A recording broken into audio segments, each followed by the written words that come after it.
assalaamu calaykum dhammaantiin maanta waxaan ini tusi doonaa filim xamaasad leh 2020 kaas oo ciwaan looga dhigay Escape from Pretoria.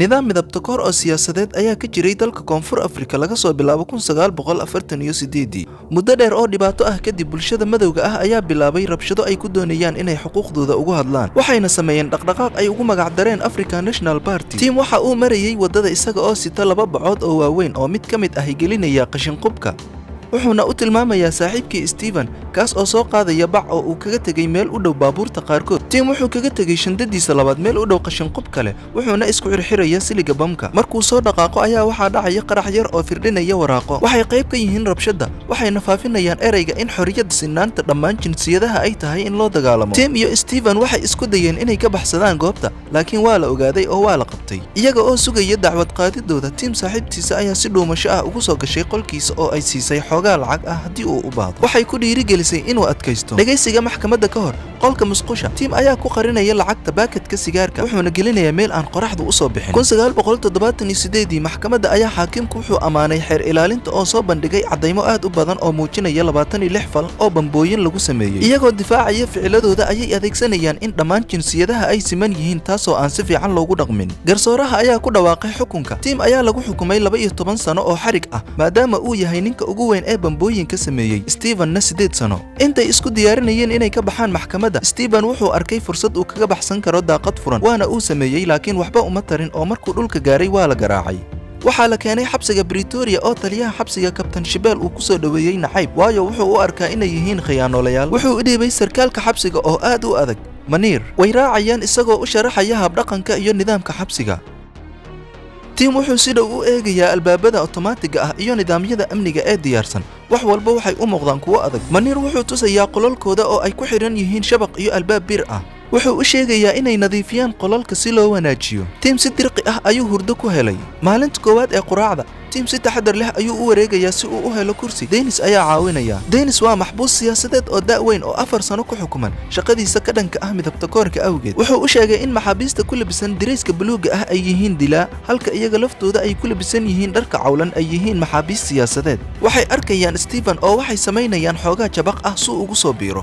Dennis wuxuu weydiiyay xukunkooda Steven si kalsooni leh ayuu ugu sheegay in lagu xukumay 8 sano laakiin uma qorshaysna inay sii joogaan muddadaas dheer maxbuus Faransiis ah Leonard ayaa meel dhow ka maqlaya Butlock si lama filaan ah ayuu maraq u daadiyay oo Maniir ayaa ciqaabaya kadib maalintaas iyagoo maxaabiistu ku jimicsanayaan dayrka xabsiga Dennis ayaa u sheegaya wax walba oo ay u baahan yihiin inay ka ogaadaan dhismaha xabsiga darbiyada gadaashooda nalalka waxbaaridda iyo waardiyayaasha wuxuuna kula taliyay inaanay isku dayin inay baxsadaan Dennis ayaa u sheegay derbiga ku xiga wadada dadweynaha ee had iyo jeer ay ilaaliyaan snipers wuxuu sidoo kale u sheegayaa inay dadku had iyo jeer lacag ku qariyaan fikradda ah inay baxsadaan isbuuc gudihiis laakiin taasi ma dhicin wuxuuna kula taliyay team inuu u dhiibo lacagta si uu ugu xafido ka hor inta uusan howlgelin kadib markii Dennis uu ka tagay Leonard ayaa u imaanaya labada oo u sheegaya in Dennis uu had iyo jeer niyad jabiyo qof kasta oo ka hadla inuu baxsado wuxuu aaminsan yahay inay suuragal tahay una sheegaya inuu caawinayo balse uu rabo inuu ku soo biiro qorshahooda Kabtan Shibel ayaa u kurgalay balse waxba ma ogaan talada Dennis team wuxuu ka soo saarayaa baakadka sigaarka lacagtiisa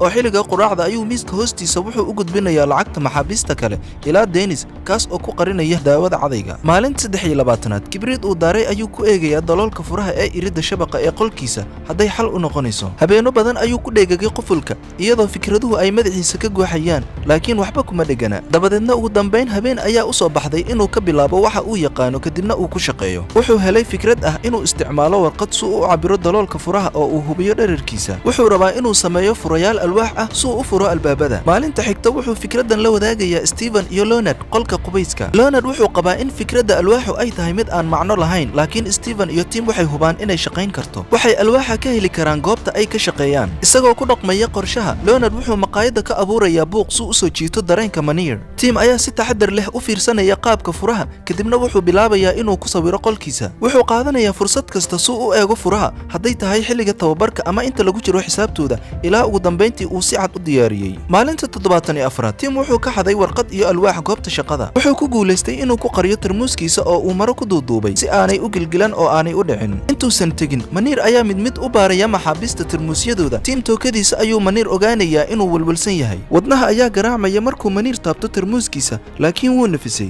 Isla habeenkaas Tim si aan daal lahayn ayuu u shaqaynayaa. Xoqid badan kadib, furihii ugu horeeyay ayuu diyaarinayaa.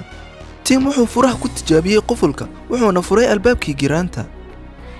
Si kastaba ha ahaatee, waxaa jirta hal dhibaato oo yar. Dhammaan albaabada birta ah kuma laha daloolka furaha gudaha qolka. Subaxaas Tim wuxuu u sharaxay Leonard iyo Steven inay hadda u baahan yihiin inay sameeyaan furo kale iyo sidoo kale qaab kale ay albaabka uga furaan gudaha. Kadib guushii furaha koowaad, Leonard si buuxda ayuu ugu soo biiray kooxda. Tim wuxuu qaadanayaa fursad kasta si uu u eego qaabka dhammaan furaha albaabada birta ah, wuxuuna ugu dambeyntii samaynayaa nooc kale oo fure ah. Maalinta 100, iyagoo tirtiraya jidka hoolka oo aysan joogin wax waardiye ah, Leonard ayaa sii wadaya daawashada Tim oo isku dayaya furaha. Uma fududa sidii kii hore, sida awgeed xoogaa ayuu xoqayaa, wuxuuna xirayaa albaabka. Saddexdoodaba way ku farxayaan hawsha. Si kastaba ha ahaatee, waxaa jirta hal dhibaato oo yar. Dib uma furi karaan albaabka oo xitaa furaha ayaa ku jabaya daloolka albaabka. Leonard wuxuu tilmaamayaa in waardiye soo socdo. Tim ayaa maareynaya inuu qayb ka mid ah gobolku dibadda u soo saaro ka hor inta uusan waardiyaha iman.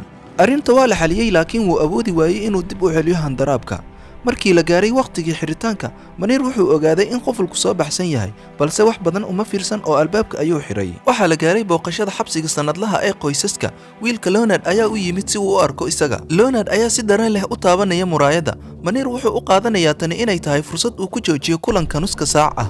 Wiilkiisa ayaa u keenay abitay. Tani waxay Leonard ka dhigaysaa mid aad u niyad jabsan. Maalinta 142, tan iyo markii uu furuhu shaqeeyey, Steven, Tim iyo Leonard hadda waxa ay ka wada hadlayaan sidii qufulka looga furi lahaa qolkooda. Leonard wuxuu soo jeedinayaa in la isticmaalo xadhigga abitayda wiilkiisa si furaha uga soo saaro daaqadda, laakiin tani faa'iido ma leh mar haddii aanay rogi karin. Markuu Leonard qaado xaaqinka si uu u xaaqo, ayuu Steven eegayaa oo wuxuu helay fikrad. Waxay cabirayaan dhererka xaaqinka si ay u ogaadaan haddii uu ka soo gaarayo qufulka gudaha. Wax yar ayay ku filan tahay, maadaama Tim uu ka shaqeeyo faaradda. Wuxuu daawanayaa mashiinka rogista. Wuxuu si guul leh u soo saarayaa nidaam leh fikrad la mid ah, kaas oo uu ku dhajinayo xaaqinka oo uu tijaabinayaa habeenkaas isaga oo furuhu ku dhagan yahay. Wuxuu ku guuleystay inuu albaabka ka furo gudaha, inkastoo uu furuhu ka dhacay markuu soo saarayay.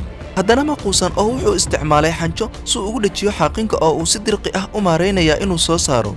Subaxii dambe, Tim aad buu u faraxsan yahay. Wuxuu u sheegay Steven iyo Leonard in aanu xalay seexan, balse uu ku guuleystay inuu furo dhammaan albaabadii birta ahaa. Intay ku jiraan shaqada beerta, say u yareeyaan walbahaarka, waxay furayaasha alwaaxa ah ku aasayaan weel. Manir ayaa ogaanaya wada jirkooda. Tim ayuu u imanayaa oo uu weydiinayaa waxa ay samaynayaan isaga oo ka shakisan in ay wax jiraan. Tim ayaa si degdeg ah u sharaxaya in Steven uu kaliya uu soo qaadayay qashinka dayrka. Manir ayaa u sheegaya inuu nadiifiyo wasakhtiisa. Dennis ayaa uga digay Tim inuu taxadaro oo uu mar kale kula talinaya inuusan isku dayin inuu baxsado, laakiin wuxuu u sheegayaa inuu caawin doono. Habeenada ka mid ah, Tim ayaa ka soo baxay qolkii uu ku jiray oo uu eegay jaranjarada. Wuxuu ku wargeliyey kuwa kale in haddii ay furaan hal albaab ay furi karaan dhammaan albaabada kale oo ay si qarsoodi ah uga baxaan xabsiga. Maalinta 206, waxba iskama bedelin xabsiga gudihiisa. Jadwalku waa iska sidii hore. Tim wuxuu saaxiib la noqday Butler.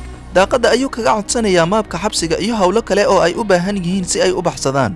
Xilliga quraacda, Butler wuxuu u tilmaamayaa alaabtii, balse Manir ayaa ogaanaya. Ganacsigu wuxuu ka dhacayaa qashin qubka. Tim wuxuu helayaa wargeysyada saabuunta iyo baakadaha sigaarka. Maalinta 296, Manir ayaa yimid qolka Tim si uu u siiyo ookiyaalihii cusbaa ee uu dalbaday, una sheego in Butler loo dilay kontorbaan dartiis. Xitaa tani waxay ka dhigaysaa Tim inuu go'aansado inuu baxsado maadaama uu xusuustay xaaskiisa oo u sheegaysa inuu adkaysto. Habeenkaas isaga iyo Leonard waxay ka soo dhuumanayaan qolkooda. Si taxadar leh ayay jaranjarad uga soo daadegayaan oo ay u dhowaanayaan qolka si ay u tijaabiyaan furayaasha. Dhanka midig waa qolka waardiyaha. Waxay ogyihiin inay tahay habeenkii shaqada uu lahaa waardiyaha weyn, sidaa darteed way ka faa'iidaysanayaan. Weli waxay la dhididayaan walwal, laakiin waxay heleen mid ka mid ah furayaasha albaabkan oo shaqaynaya. Muusigii waardiyaha ayaa istaagaya oo wuxuu aadayaa kormeer habeenkii ah. Tim iyo Leonard waxay ku dhuumanayaan armaajo, waxayna maareynayaan inay albaabka xiraan. Markuu waardiyaha weyni jaranjarada raaco, ayay si dhuumaalaysi ah uga soo baxayaan qolka maamulka oo ay ku tijaabinayaan albaabada xiga iyaga oo ku furaya si guul leh. Steven ayaa qufac ugu baaqaya in waardiyaha uu dhowaan soo laaban doono. Waxay ku guuleysteen inay albaabka xiraan oo ay ku dhuntaan armaajooyinka garoonka intuu waardiyuhu ka soo degayay salaanka. Soo laabashadiisa waardiyuhu wuxuu arkayaa dhididka, laakiin wax badan kama fikirayo. Labadooda waxay ku soo laabteen qolkooda. Tim aad buu u faraxsan yahay wuxuuna koob ku qarinayaa qaybo ka mid ah furayaasha. Subaxdaas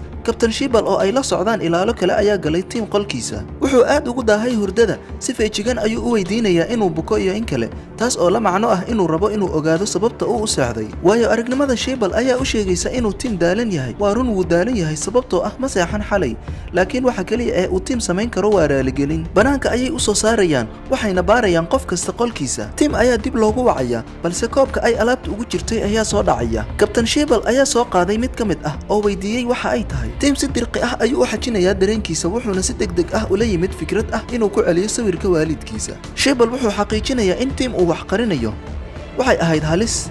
Habeenkii xigay waxaa ku dhacay weerar argagax ah sababtoo ah neerfayaashiisu way quusteen, laakiin wuu sii waday. Wuxuu sheegay in caqabadahaasi ay soo bandhigeen qaab cusub oo wax loo eegayo si uu xabsiga oo dhammi u noqdo meel ay ku dhuntaan. Dhowr habeen ayay si dhuumaalaysi ah u soo baxeen oo ay furayaal cusub u sameeyeen si ay u baxsadaan. Waxay bilaabeen inay diyaargarow kale oo badan u sameeyaan baxsashadooda oo ay ku guulaysteen inay dharka iskaga bedelaan labandaayada. Maalinta 404aad Tim waxaa ku dhacay caabuqa ilkaha. Kalkaalisada ayaa tiri wuxuu u baahan yahay in la geeyo rugta caafimaadka. Markuu Maniir kaxeeyey, Tim wuxuu ogaaday inuu jiro badhan la riixo si loo furo albaabka otomaatiga ah. Waxa kale oo uu arkay in tower cusub la dhisayo. Waa habeenkii Christmaska, waxayna sameeyeen dhammaan diyaargarowgooda. Tim, Steven iyo Leonard waxay u soo bandhigeen qorshahooda. Dennis iyo maxaabiista kale waxay u sameeyeen 39 fure, 15 albaab oo kala duwan. Dennis iyo kuwa kale ayaa ku doodaya inaysan haysan meel ay aadaan xitaa hadday baxsadaan. Kooxdu waxay ku guuldareysatay inay ku qanciso qof inuu ku soo biiro baxsashadooda. Dennis wuxuu dib ugu celiyey Tim lacagtiisii isagoo ku qarinaya daawada cadayga. Maniir wuxuu ku arkay daawada cadayga sariirta Tim, laakiin wuxuu u malaynayaa inay tahay daawadii ilkihiisa. Kabtan Shibal ayaa aad uga shakisan in wax la qarinayo. Wax walba waxay ka dhigayaan mid niyad jabsan.